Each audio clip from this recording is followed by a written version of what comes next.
250 grams of starter. It's ready. 14 grams of salt. 315 grams of water. This has bourbon in it, which is why it's colored like that. 475 grams of bread flour. I did put some non-stick in this bowl before I added the starter. So I throw the salt in, the flour there. So add a quick mix. Now I'm making a flavored bread. So this is where I add in my bourbon berries and walnuts. And give that a quick mix. This is called a Danish dough whisk.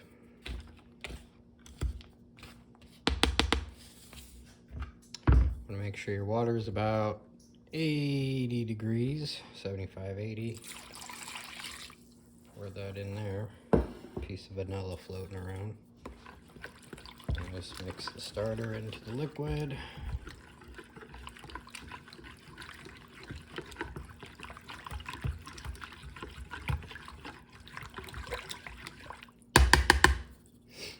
Add in my dry ingredients.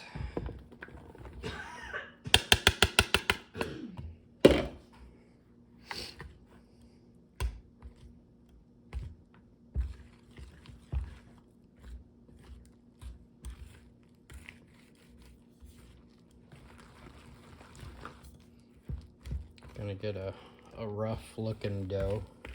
Call it a shaggy dough phase once you get this mixed in good.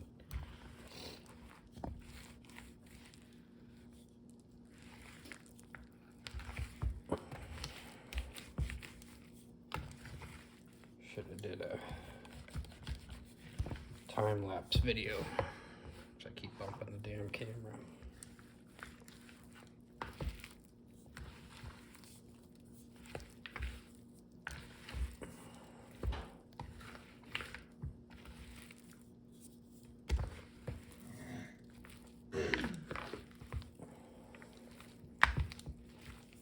Alright, so that's about your shaggy dough.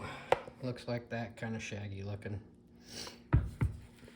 Then we're gonna let this sit for 10 minutes. After 10 minutes, we'll start our stretch and folds. So I'll stop the video, wait 10 minutes, show you the stretch and fold method. Shaggy dough. Alright, it's been 10 minutes. Little plastic cover off, saran wrap, shower cap, food saver. They work great. Have your hands a little wet. What you do is you grab part of this dough and try to stretch it. Just fold it over on itself. Turn the bowl. So you're just kind of trying to grab from a corner and stretch it. The longer you let the dough sit, it'll be more stretchable.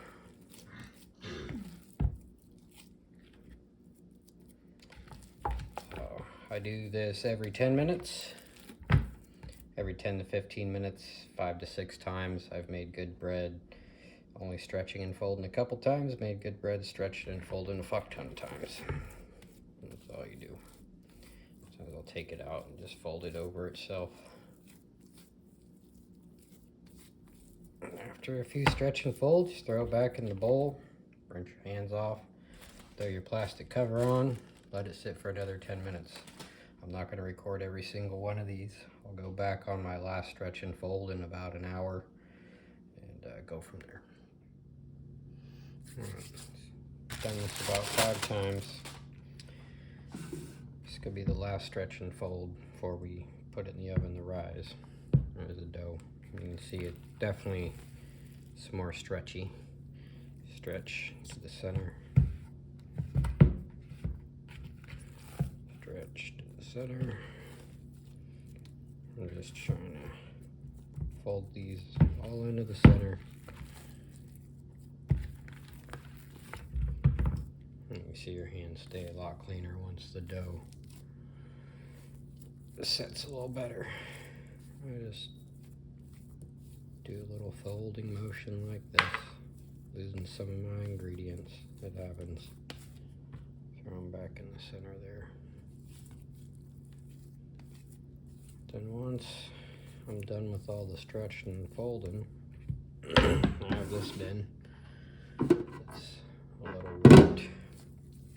I just drop the dough ball in there. I'm gonna cover this with my wrap, and then this is gonna go back into the oven. The oven won't be on, obviously. It's just a good place for it to rise this time of year. So turn the oven light on, put this in the oven anywhere 3 to 6 hours, depending on the time of year. You just want it to double in size. So I like this bowl because I can just peek into the oven door and see how the rise is going. So that's where this is gonna go. After about 3, 4, anywhere 3 to 6 hours, but we'll finish the video once we get to that point. So that's it for now. All right, it's been about 4 hours. Just pulled the dough out. See, it's kind of doubled in size. So, gonna do the final punch down, kind of the final stretch and fold with this. So, just gonna grab it from the corner, stretch it up to the middle. Just do the same thing with all 4 corners.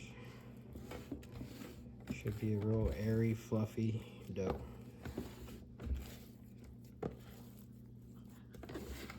All I'm doing here is just spinning it around and stretching it from the end. Form. See, it's got a lot smaller in there again. So from here, I have my floured surface. It's a silicone dough mat, courtesy of Amazon. Not courtesy, I paid for that shit. I just put my dough out here on the floured surface. And this is where the shaping begins. Get your hands a little wet.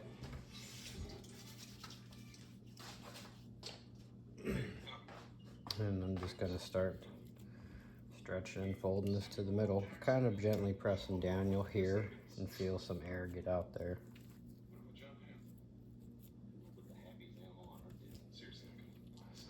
And just work this dough, and sometimes I'll pick it up and fold it over like I've done, just to get more air out of it. Try to get all the additives. This is the cherry, vanilla, bourbon, and walnut dough. Once I feel like I've worked this dough good enough, I'm going to flip it back down. This is the seam side down on the surface. And this is where you do the shaping, you develop some surface tension. There's videos on YouTube on how to do this. I'm going to move this a little closer. Alright. Camera's a little blurry, whatever. Anyway, kind of just take it with the edge of your hands, and you're going to push it across the surface. And this is going to be a round. And you're just developing some surface tension. These ingredients are going to pop out, or these additives, like you see these cherries. Sometimes I'll just pick them off, throw them aside. No bigs, there's plenty in there. But you'll feel your dough ball get tight from doing this.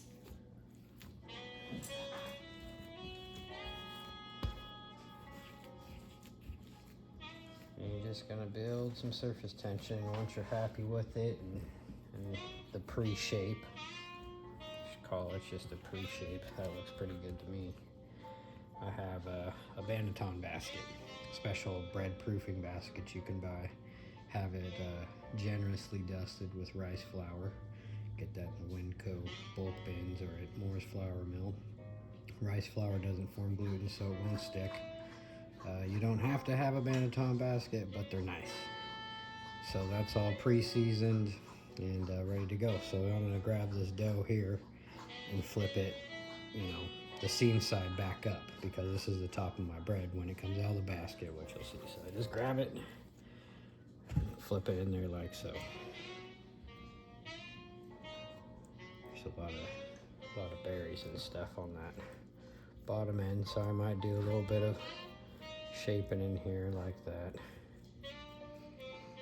And let's just get this out of the way. this there, because this is going to be the bottom of the bread. It's going to sit in this basket for, I don't know, this one's going to be in here for almost 24 hours before I bake it in the fridge. Anyway, that's good enough. Rinse my hands off real quick.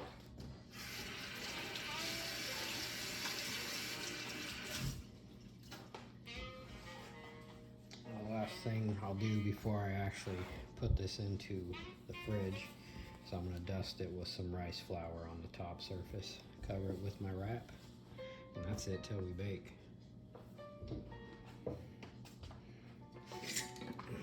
Keep my rice flour in just a mason jar, because I get it from the bulk bins at Winco. I just kind of go around the edges, nicely on top. Smooth it out, pat it down a little bit. It's going to sit in here, and this basket's going to give it its true shape. Still doesn't mean you can completely just fuck it off and throw it in there. That's good enough.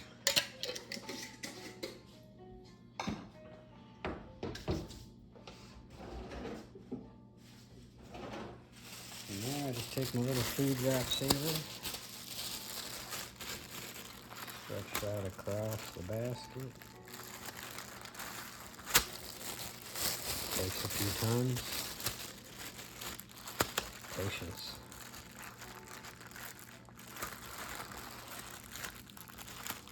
There we go. Leave a little room at the top here, because that dough will rise. It's going to do a cold rise though, cold fermentation. It will rise up. And that's it. From there, wraps on, goes in the fridge. See you when it's time to bake it. It's 5 o'clock in the morning. Let's bake some fucking bread. Alright, so oven's preheated to 450. Dutch oven's in the oven. Here's our bread. Our dough sat in there for 36 hours, which I think is the longest I've ever let bread sit in the fridge. But it should be alright, so I'm gonna do after this. Get rid of that plastic wrap. Hopefully it comes out of there easy. 36 hours. Might be a little stuck. So here we go. Take your parchment paper. Ooh, that came out easy.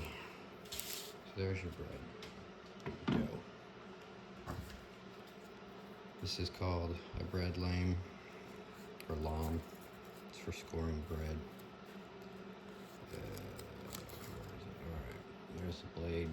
Little flimsy blade. Gently bend it back. Slide it on like such, and then you can score your bread. I actually just use the blade. Before you actually score your bread, people do lots of different stuff. See, I have a lot of rice flour on here from the basket. Some people, you can sift flour over it before you score it, because that's how you get, you know, fancy designs to look good.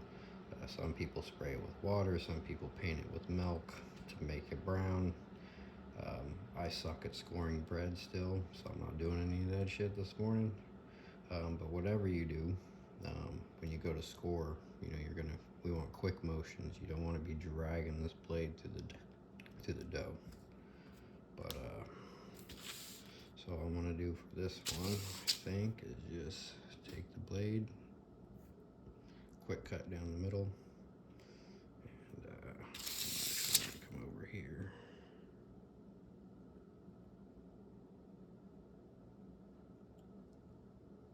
And it doesn't look like I did anything, but we'll see what that looks like when it comes out of the oven.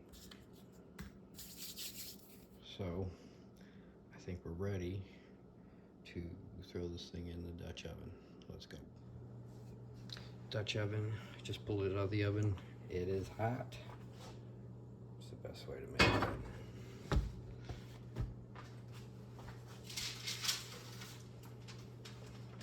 Set your dough down in there. Try not to burn yourself. Doesn't matter if any of that paper's sticking out of the lids are heavy enough to hold it down. So once it goes in there, it's going in the oven, lid on, 25 minutes. Timer just went off. See if we can do this. It's 25 minutes. Slide this out. You pop the lid off. And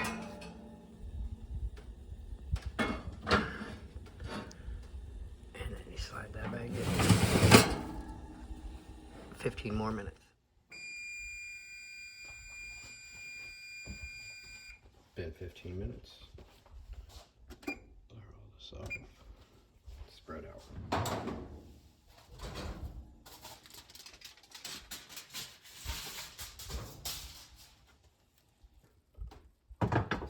There it is.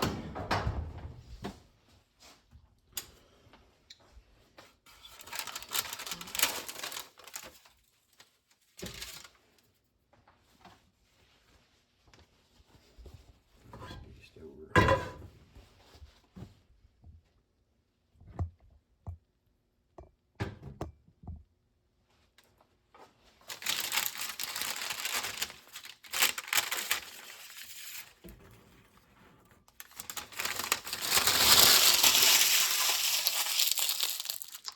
That's your bread.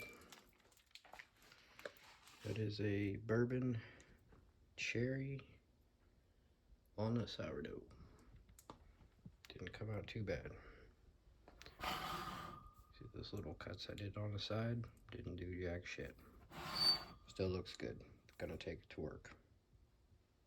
That's it.